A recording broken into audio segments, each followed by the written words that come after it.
አገልግሎታቸው አንድ ጊዜ ዳፋቸው የመቶ ዓመታት ነው።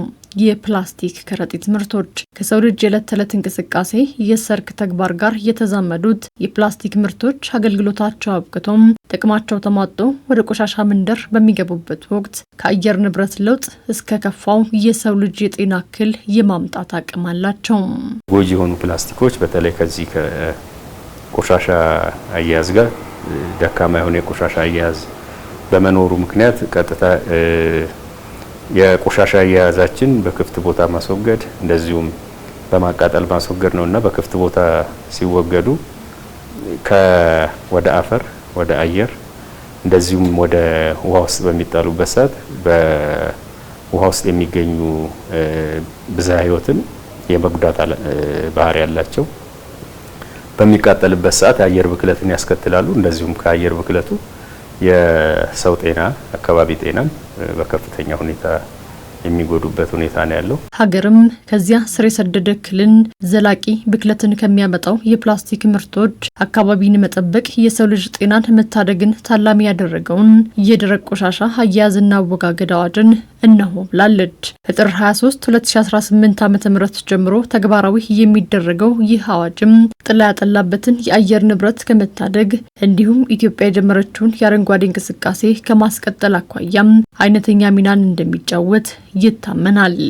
በአካባቢ ላይ በሰው ጤና ላይ በብዝሃ ሕይወት ላይ በውሃ አካላት ላይ በምርትና ምርታማነት ላይ በተለይ ፕላስቲክ ከፍተኛ ጉዳት እያደረሰ እንደሆነ የሌሎች ሀገሮች ተሞክሮም ጥናት ተደርጎ የሕዝብን ጤናን ለመታደግ አካባቢ ዘላቂታ ባለ ሁኔታ ለመጠበቅ እንዲያስችል ለቀጣይ ትውልድ አካባቢውን ለኑሮ ምቹ አድርገን ለማስተላለፍ ነገር ግን የህግ ማዕቀፍ አዘጋጅተን አካባቢን ብዝሃ ሕይወትን የሰውን ጤና ምርትና ምርታማነትን ከሚጎዱ ከፕላስቲክ ጉዳቶች ለመታደግ የሚያስችል የህግ ማዕቀፍ አዘጋጅተን እየሰራን እንገኛለን። ከ3 እስከ 5% የሚሆነው ከቆሻሻ አያያዝ የሚመነጭ ነው። ፍሳሽንም ደረቅንም ጨምሮ እና በከፍተኛ ሁኔታ የሚይዘው ደረቅ ቆሻሻ ነው። በአግባቡ ካልተያዘ የቆየ በሄደ ቁጥር የአየር ንብረት ለውጥን የሚያስከትል ጋዝን በማመንጨት ለአየር ንብረት ለውጥ አስተዋጽኦ ይኖረዋል።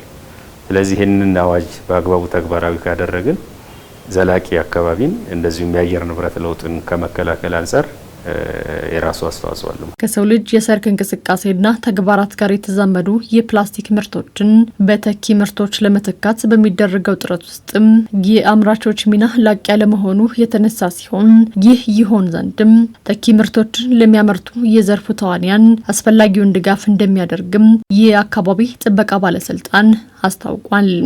አምራቾችን በዛው መጠን ተኪ ምርት እንዲያመርቱ በተደጋጋሚ በአንድ ጊዜ ብቻ አይደለም በተደጋጋሚ ግንዛቤ ፈጥረናል። ምን አይነት አመራረት ነው ያለው? ስለዚህ ይህንን ወዴት ነው መቀየር ያለበት? ከቴክኒክና ሙያ ተቋማት ጋር ስራና ክህሎት ሚኒስቴር በተገኙበት፣ ሁለተኛ ባንኮች እነዚህን ወደዚህ ሽፍት ሲያደርጉ ምን ድጋፍ እንደሚያደርጉ የጋራ ውይይት አካሄደናል። በዛም ጥሩ አቅጣጫ አስቀምጠን እየሄድን ያለንበት ሁኔታ ነው ያለው። ጤናን መታደግ ንጹህ ከባቢን መፍጠር የጋራ ርብርብን የብዙሃን ጥረትን የሚሻ በመሆኑም ህዝቦች ለደረቅ ቆሻሻ አያያዝና አወጋገድ አዋጅ ተፈጻሚነት የበኩላቸውን አስተዋጽኦ ማበርከት እንደሚጠበቅባቸውም ተጠቁሟል። አካባቢ ከተጎዳ በኋላ አሁን ፈጣን እድገት የሚኖሩ ነገሮች ሁሉ ይቆማሉ። የሰው ጤና ከተጎዳ ምርትና ምርታማነት ከጠፋ ሰው በልቶ መኖር አይችልም። ሁሉም ይሄን አውቆ ወደ ተኪ ምርቶች መቀየር አቡጀዲ ሞልቷል። ለትምህርት ቤቶች ያሰራጨናቸው ምርጥ ነገሮች የክሊን ኢትዮጵያ የጽዱ ኢትዮጵያ በሚሉ ላይ በሁሉም ክልሎች ሰርተን ያሰራጨነው ምርት አለ። ካኪ ወረቀቶች አሉ፣ የቃንጫ ምርቶች አሉ፣ ዛምቤሎች አሉ፣ ወረቀቶች አሉ። ይሄን ሁሉ ኢንትሮዱስ አድርገናል፣ አሳውቀናቸዋል። ይሄን መጠቀም ነው ለረጅም ጊዜ የሚቆይ ነውና በፕላስቲክ የተበከለን አካባቢ ወይንም ሀገር ለቀጣይ ትውልድ ማስተላለፍ ስለሌለብን እዚህ ላይ በትኩረት ሰጥቶ መስራት ይፈልጋል።